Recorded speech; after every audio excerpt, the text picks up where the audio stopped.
بری اور منحوس نہیں ہے۔ حضرت ابن عباس رضی اللہ عنہ حضرت عائشہ صدیقہ رضی اللہ عنہا کے سامنے ایک حدیث بیان کی کہ میں نے رسول اللہ صلی اللہ علیہ وآلہ وسلم سے سنا کہ 3 چیزیں منحوس ہو سکتی ہیں: گھر، گھوڑا اور عورت۔ اما عائشہ صدیقہ رضی اللہ عنہ کے سامنے جب ابن عباس رضی اللہ عنہ نے یہ حدیث پڑھی تو اما عائشہ صدیقہ رضی اللہ عنہ غصے میں آئی اور پھر ارشاد فرمایا کہ ابن عباس تم اس حدیث کا غلط مطلب مت سمجھنا، کہیں یہ نہ سمجھ لینا کہ یہ 3 چیزیں منحوس ہیں۔ اور اما عائشہ صدیقہ رضی اللہ عنہ نے پھر اس حدیث کی وضاحتیں فرمائی۔ پہلی وضاحت یہ فرمائی کہ ابن عباس سنو، زمانہ جاہلیت میں ان تینوں چیزوں کو منحوس سمجھا جاتا تھا، گھر، گھوڑا اور ان 3 چیزوں کو منحوس سمجھا جاتا تھا۔ اسلام نے ان سب چیزوں کی نفی کر دی کہ ایسا کچھ بھی نہیں ہے، کوئی بھی چیز منحوس اور بری نہیں ہے۔ پہلی وضاحت یہ فرق۔ اور دوسری وضاحت یہ فرمائی کہ ابن عباس سنو، رسول اللہ صلی اللہ علیہ وسلم کے فرمان کا مقصد یہ ہے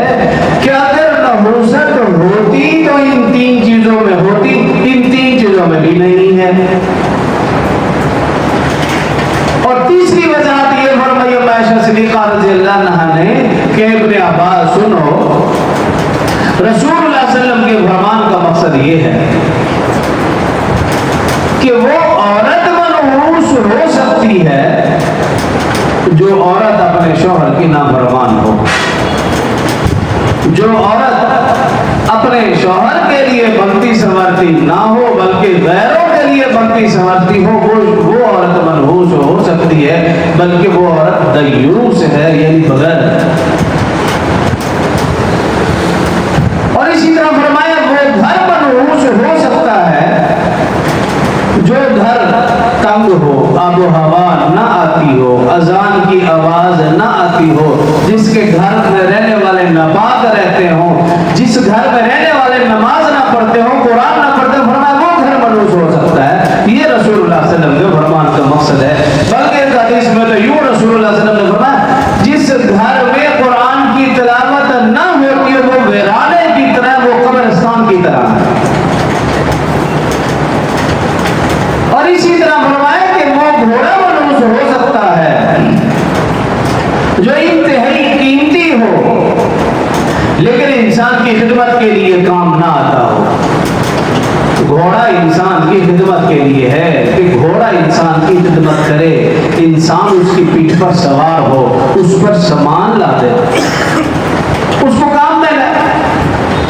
لیکن اگر گھوڑا انتہائی قیمتی ہو اور ہو بھی اپنے مالک کا نافرمان اور سرکش، یا ایسا گھوڑا ہو انتہائی قیمتی، وہ مال کھاتا ہو جو انسان کو بھی میسر نہ ہو لیکن انسان کی خدمت کے لیے نہ ہو، بلکہ سال میں 1 آدھ مرتبہ روڈ پہ نکالا، اس کی نمائش کی، گائے کی طرح اس کی پوجا پاٹ کی اور پھر اس کو اندر جا کے بند کر دیا، یہ گھوڑا منحوس ہے۔ کیوں ہونا یہ چاہیے تھا کہ انسان کی خدمت کرتا گھوڑا، انسان کے کام میں آتا، انسان اس پر سامان لاتا، لیکن جب انسان گھوڑے کو اپنے اوپر سوار کر لے، اس کی گائے کی طرح پوجا پاٹ شروع کر دے، تو پھر سمجھ لیجیے کہ یہ گھوڑا حقیقت میں منحوس ہے۔ یہ گھوڑا شرک کے کام میں کی طرف جا رہا ہے۔ ایک تو یہ وضاحت اما عائشہ نے فرمائی، اور آخری وضاحت اما عائشہ صدیقہ رضی اللہ عنہا نے یہ فرمائی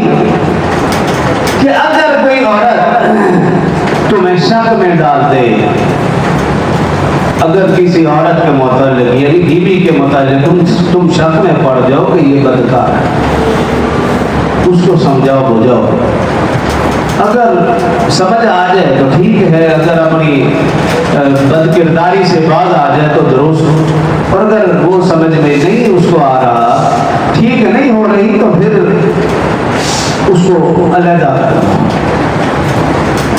یہ عورت پھر تمہارے لیے نحوست پھیلائے گی،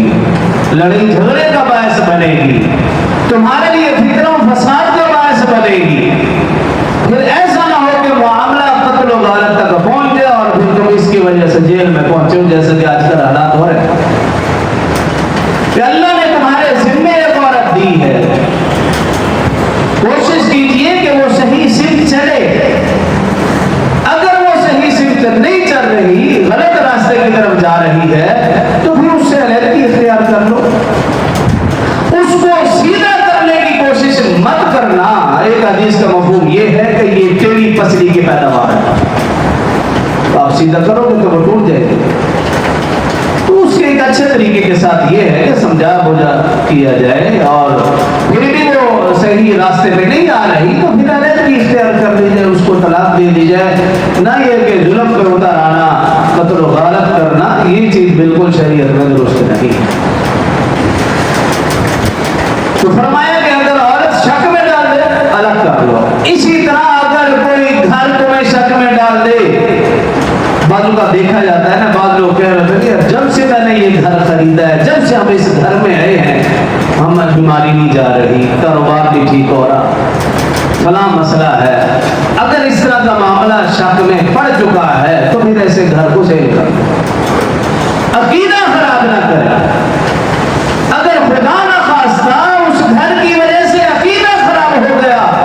تمہارے ذہن میں یہ بات بیٹھ گئی کہ اس گھر کی وجہ سے بیماریاں ہیں، اس گھر کی وجہ سے بے برکتی ہے، اگر یہ عقیدہ خراب ہو گیا تو پھر اس سے بڑا نقصان اور کوئی نہیں۔ عقیدے کو بچانے کے لیے بہتر یہ ہے کہ گھر تبدیل کر لیں۔ اسی طرح کوئی سواری، کوئی جانور تمہیں شک میں ڈال دے کہ جب سے یہ سواری میں نے لی ہے تو کوئی خیر برکت نہیں دیکھی، ایکسیڈنٹ ہو رہا ہے، تو اگر شک میں پڑ جائے وہ سواری بیچ دیں، پھر اس کو مت رکھیں۔ کیوں؟ جب جب نقصان ہوگا تمہارے ذہن میں فوراً آئے گا اس گاڑی کی وجہ سے ایسا ہوا ہے۔ تو یہ عقیدہ خراب ہونا یہ بہت بڑا نقصان ہے، تو عقیدہ خراب نہیں کرنا، اس چیز کو بیچ دینا۔ تو خلاصہ یہ نکلا اسلامی تعلیمات کی روشنی میں کہ کوئی بھی چیز، چرند پرند، جگہ، مہینہ، دن، زمانہ، کوئی بھی چیز منحوس اور بری نہیں۔ نحوست اور رحمت کا تعلق انسان کے اپنے اعمال سے ہے۔ میں اور آپ اپنے اعمال درست کریں گے تو پھر رحمتیں اور برکتیں ہی برکتیں، اور اگر اعمال درست نہیں تو پھر نحوستیں ہی نحوستیں، اور ہمارے